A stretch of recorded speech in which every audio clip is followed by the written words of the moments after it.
सुनकर नबी की नात मुकद्दर सजा लिया, खुल्दे बरी में जाने का रास्ता बना लिया। काफिर ने पढ़ लिया तो हैरत की बात क्या, आका ने कंकरों से भी कलमा पढ़ा दिया। काफिर ने पढ़ लिया तो हैरत की बात क्या। माशाअल्लाह, बहुत उम्दा हमारे हजरत जाकिर साहब सरामी ने पढ़ा है और आप भी बहुत अच्छा सुने हैं। कुछ लोग बहुत अच्छा बोल रहे थे, कुछ लोग कम बोल रहे थे। अब बिल्कुल स्टेशन करीब है, आप एकदम रेडी रहिए, कहीं से कोई टेंशन मत लीजिए। बस मैं 1 मिनट में अपनी जगह ले रहा हूँ, जरा सा जोर से कह दीजिए या हुसैन। एक मरतबा माँ बाप के नाम पर या रसूल अल्लाह। ज़ियाउल्लाह साहब एकदम रहिए। देखिए हमारे इमाम साहब एक हमारे आए हुए हैं, बहुत देर से बैठे हुए हैं, बहुत माशाअल्लाह बहुत बोल रहे हैं और आप लोग को जगा भी रहे हैं, लेकिन आप रात जागने का नाम ही कहाँ ले रहे हैं। लेकिन सोए हुए कब है कि जागिएगा। मैं तो कहता हूँ कि सोए हुए को जगा लीजिएगा, मटियाए हुए को जगा नहीं पाइएगा, है कि नहीं। जो मटियाया हुआ है, लेकिन खैर एक जगह इमाम साहब नमाज पढ़ा रहे थे तो पता है रुकू में गए तो आधा घंटा हो गया रुकुए में रहे।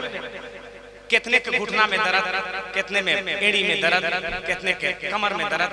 एक हाजी साहब पिछला सफ में थे, बूढ़ा आदमी थे, नियत तोड़ के मुड़ियाई गए। बल्कि इमाम साहब आधा घंटा हो गया, सजदा में तो जाइए। तो इमाम साहब घूर के बोल रहे हैं कि 5,000 में जान दे दीवान, नीचे होरवा सांप भाई,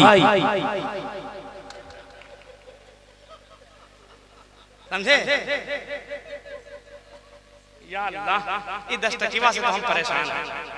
किसी के पास 20 रुपया है का 10 रुपया ले जाए, 20 रुपया दीजिए। हाँ तो देखिए इतना छोटा बैग आप लाए हैं, किसी ये 10 का नोट किसी धागे में सड़ जाए तो क्या होगा, किसी मजबूत धागे से लिपट जाए तो क्या होगा। बड़ा बेग लाना शायद तो बहुत जरूरी है, अगर ये छोटा बेग फट गया तो क्या होगा, समझे। खैर एक बात कह रहे थे बहुत दिन से, अगर 10 रुपया के बारे में सुनना है तो सुना दो एक बात 1 मिनट में। फिर शान अली गियावी उठा के आकर जितना जोर से बोलेगा उतना जल्दी आ जाएंगे। या रसूल अल्लाह, जोर से या रसूल अल्लाह। असल में 10 का जो मामला था, हमारे ज़ियाउल्लाह भाई ने कहा कि इसको जरूर कह दीजिएगा। असल में हम लोग ट्रेन में चलते हैं तो 10 रुपया जरूर काम देता है, और आज तक भीख मांगा भी 10 रुपया नहीं ले रहा है। आंख दिखा देगा 10 रुपया दीजिएगा। तो एक जगह हम लोग जा रहे थे तो साथ में रेलगाड़ी के सफर में एक भिखारी भी चढ़ा, सब किसी से मांगता हो, पास मेरे आ गया। धीरे से उसने कहा कि मुझ पे करम कीजिए, खाना जाके खा सकूं, बस 20 रुपया दीजिए। 10 टकीवा नहीं, 20 रुपया दीजिए। लेकिन इत्तफाकन मैं वहां उस वक्त खाली हाथ था। धीरे से मैंने कहा कि माफ कर दो, तुम जरा माफ कर दो। सुनते ही वो उस कदर चिल्ला गया, बड़बड़ाता हुआ वो पास मेरे आ गया और बोला कि माफ करते करते तो बर्बाद होके रह गया, अगर बढ़िया से जोड़ दूं तो लाखों का घाटा हो गया। लेकिन मैं वहां मजबूर था, इनकार ही करता रहा। मैं वहां मजबूर था, इनकार ही करता रहा। जब मजबूर आकर तंग आकर वो भिखारी जोर से कहने लगा कि जब 10 रुपया भी नहीं है आपके पास में तो आइए भीख मांगे दोनों मिलके जाते। तो ऐसा भी हम लोग कभी कभी कर लेते हैं, क्या कीजिएगा, मजबूरी है।